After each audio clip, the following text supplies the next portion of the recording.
I am going to tell you something that you've forgotten, and it's no mistake that you clicked on this video. It was meant to be, because I'm going to remind you of something very important. I'm going to tell you who you really are. Let me start with a quote from the only man more enlightened than me, the late great Alan Watts. In other words, we all know very well that after people die, other people are born. And they're all you. Only you can only experience it one at a time. Everybody is I. You all know you are you. And wheresoever beings exist throughout all galaxies, it doesn't make any difference. You are all of them.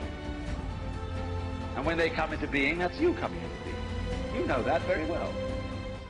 Following this logic, I am him and he is me.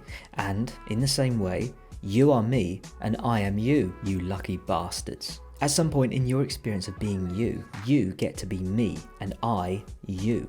And I know that I'm baking your noodle harder than a pot noodle toasty right now. And it doesn't matter if you've heard it before. I'm going to remind you, because maybe you need to be reminded. That's why you found yourself clicking on this video. That inner angst, that feeling of wanting to search for true meaning of who and what you really are, is a kind of suffering. And you only suffer because you take seriously what the gods made for fun. I.e. that this life that we all live inside is a video game. You see, you are God. And I don't mean this in a woo-woo, you are one abstract semi-religious way. I mean it literally. You are everyone, and you will be all of it. You've just forgotten, and I'm just reminding you. Or rather, I'm reminding myself, because one day you will play as me, and vice versa. So I am telling you something that I would want myself to hear. Quote, when you are ready to wake up, you're going to wake up. And if you're not ready, you're going to stay pretending that you're just poor little me. And since you're all here, and you're engaged in this sort of inquiry and listening to this sort of lecture,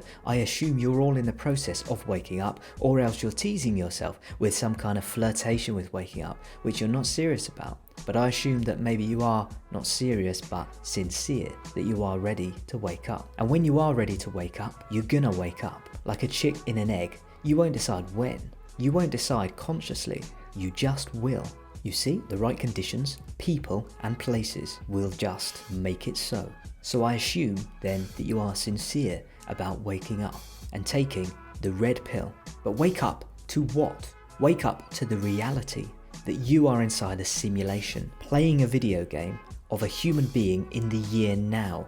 The most exciting part of human history that has ever been, where we can do almost literal magic, fly anywhere, speak to anyone, anytime, and witness the birth of the next simulation or metaverse. And we are playing the game of forgetting and remembering that you are a god. You really think this is all by accident? Do me a favour. There are no accidents. Not here. And you don't need to know or worry how it all works. In the same way, you don't need to know how to work your thyroid gland. And there is no wrong way to live, because you are all of it. And so imagine you are a god. The central self, the infinite player, the real player, infinite intelligence greater than ourselves. You can call it anything that you like, but by God, you know what I mean. And it's all of us, all parts of all beings, everywhere and anywhere. And it's playing the game of hide and seek with itself, inside simulations, inside simulations. It gets lost. It gets involved in the farthest out adventures. It plays as humans and aliens. But in the end, it always wakes up and comes back to itself. Quote, so then, when you're in the way of waking up and finding out who you really are, what you do is what the whole universe is doing at the place you call here and now. You are something that the whole universe is doing in the same way that a wave is something that the whole ocean is doing. The real you is not a puppet which life pushes around.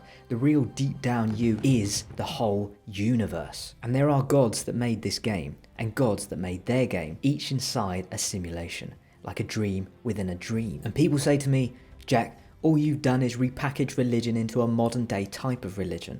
Rather, I think it's the other way around. What I realised is all the major world religions say the same thing, that life is a dream and that we are all gods who've forgotten that we've forgotten. And with our new vocabulary of science and computers, we can explain the nature of reality as our ancestors tried to before, with only the vocabulary that they had to hand. That reality is a reflection, as they say in Buddhism, that reality is an illusion, as they say in Hinduism, or that we are all the Son of God, as Jesus used to say. When I say simulation, I mean simulated reality, like a video game. And you've just forgotten that it's a video game, because that makes it more immersive. You get to lose yourself in a game. We all get bored of being ourselves sometimes, and so imagine living forever with nothing to do. That's God, because it would know everything and have no one to play with and no one to talk to. And so you could play the game of losing yourself, like a huge cosmic game of hide and seek. Let's suppose that you were able every night to dream any dream you wanted to dream. And that you could, for example, have the power within one night to dream 75 years of time, or any length of time you wanted to have. And you would naturally, as you began on this adventure of dreams, you would fulfill all your wishes. You would have every kind of pleasure you could conceive.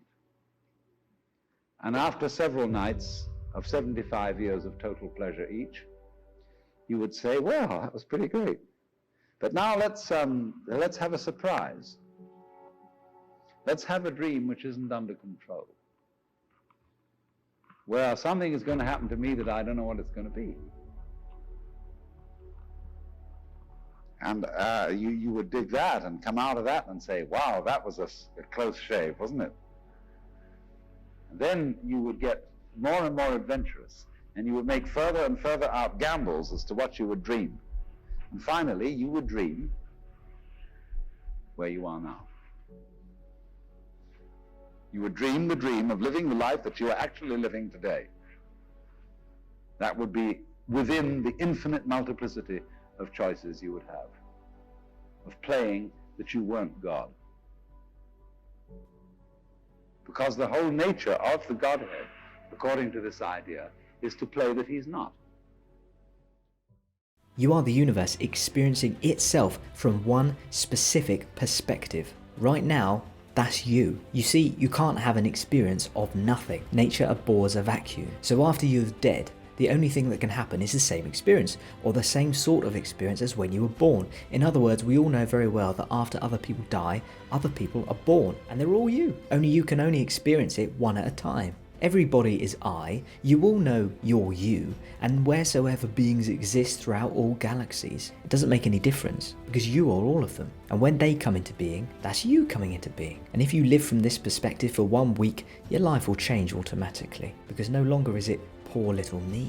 It's now, well, I am you. And so every interaction with another is an interaction with ourselves. Everyone you've ever met is also you. Every act of love is an act of self-love. Every act of hate is an act of self-hate. Every experience you have is a message to yourself, from you, to you. And people often ask me, what's the point? What is the meaning of life? It's the wrong question though, you know?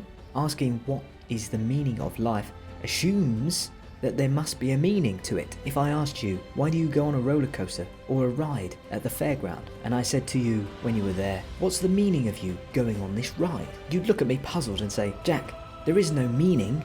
I do it because it's fun. I do it for the thrill of it. And you see, then you've answered your own question. You are God, and you're here for the thrill of it. I would love it if you watched this video next, explaining why we are inside simulations inside simulations.